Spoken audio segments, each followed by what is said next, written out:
Isinugod na namin sa vet si Shakira at grabe kinailangan siyang sweruhan.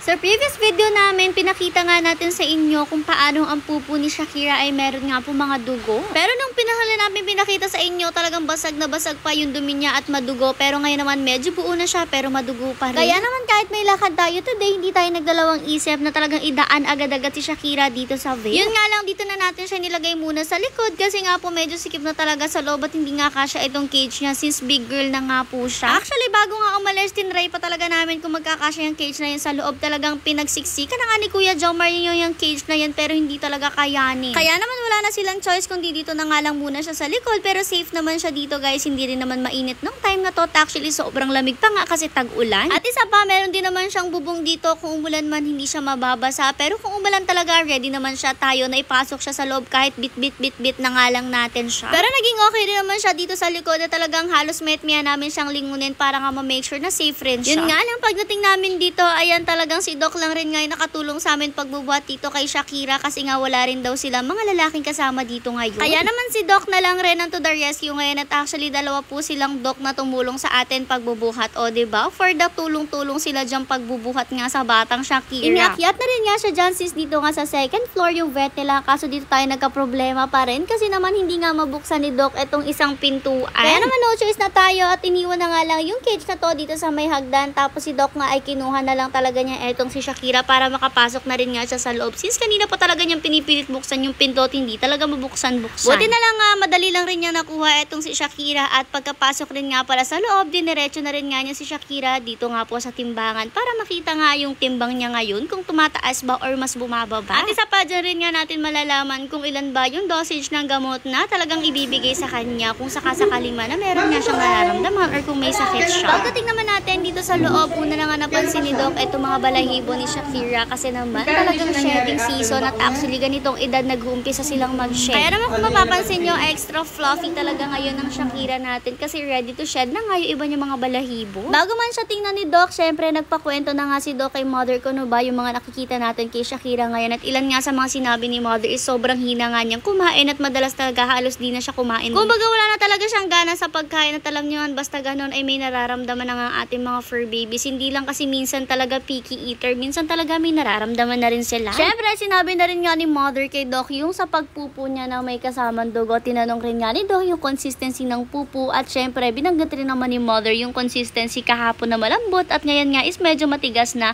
pero same pa rin talaga na meron nga siyang kasamang dugo. After nga ng interview session nila dyan para ma-distinguish ni Doc kung ano ba talaga yung sakit nitong si Shakira ay kinuhanan na rin nga siya ng temperature. So far, normal naman ang temperature ng ating Shakira. Ibig sabihin, wala siyang kinalaman sa pagkakaroon niya ng lagnat or anything. Anyways, alam niyo naman na kapag dinadala natin, ay tinetest lang rin sila. Meron tayong mga 4-way test, 3-way test, may CBC at kung ano-ano pa. Kapag kasi ganoon, mas madali rin talaga makita kung ano ba talaga yung sakit ng fur babies natin. Pero ngayon nga daw, sabi ni Doc ay hindi niya kukuhanan ng dugo si Shakira at hindi niya nga itetest kasi baka nga daw mag-false positive lang. Yes guys, may possibility daw kasi talaga na mag-false positive or hindi talaga masyadong accurate yung lalabas nga sa test kasi nga po ay bagong vaccine lang siya. Nung time na dinala na natin siya dito ay pa 7th day lang po niya since vaccine and dapat talaga okay na pero may possibility pa rin kaya sabi ni Doc kinabukasan na nga lang daw siya kukuhanan ng hanggang test. 7 days nga kasi talaga when it comes to vaccine and sa pa 8 days sure na okay na nga siya. Tinanong rin nga pala ni Doc kung hindi ba daw to nangyari after ng vaccine pero hindi naman 3 days after vaccine ay saka nga po siya nagpupo ng dugo. Anyways, ang gusto pa nga ni Doc ay ma-observe talaga niya kung ano ba daw ba yung behavior, kung ano ba yung nangyayari dito sa batang to, kung paano hindi siya kumakain, kung paano niya tinatanggihan yung pagkain at kung paano siya magpupo at yung itsura ng pupo niya. Siyempre, hindi niya ma-observe itong si Shakira natin kung iuwi natin siya kaya naman kinausap niyang maigi si Mother na talagang iwanan na nga dito muna si Shakira. Pero one thing about us, alam niyo na hindi kami basta-basta nag-iiwan ng mga fur babies natin sa mga vet clinics. Pero kasi dahil trusted naman natin sila at syempre pati si Doc alam naman natin na intindihin niya talaga itong si Shakira at syempre kailangan rin yun para malaman nga talaga kung ano yung nangyayari sa kanya na papayag na rin naman si Mother. Magsistay lang rin nga kasi siya dito dito for 24 hours. So that means for the night lang, tapos the next day maghapon, and nung kinabukasan na yun, pwede na rin natin siyang kukain. Pero bago nga daw ang lahat, dahil hindi kumakain ng batang to, kailangan nga daw natin siyang palagyan ng IV or ng dextrose. Kaya naman dito naganda na rin nga si Doc para malagyan siya. Syempre inuna na nga niya yung pinaka parang bottle na yan, which is yung pinakalaman na ipapasok sa kanya. Ito rin nga kasi talaga guys, yung mahirap kapag naka-dextrose talaga is kailangan bantay na bantay mo si fur baby kasi may possibility na kagatin nila yung host ng dextrose na yan, and delikado po yun. Kaya kapag naka-dextrose si fur babies namin, talagang minimake sure namin na may nakabantay sa kanya sa gabi at pinagpupuyatan talaga namin yung mga yan. Halinghinan talaga kami pagbabantay. Pero one thing na gusto namin dito sa vet na to, kapag i-confine nga natin ang ating mga fur babies or kapag iiwan natin sila dito, ay talagang minimake sure nila na palagi may nagbabantay sa kanila sa gabi. Kung bagay mga fur babies natin sa gabi, may kasama sila dito. Kaya naman kung meron mga naka-dextrose na ganito, ay safe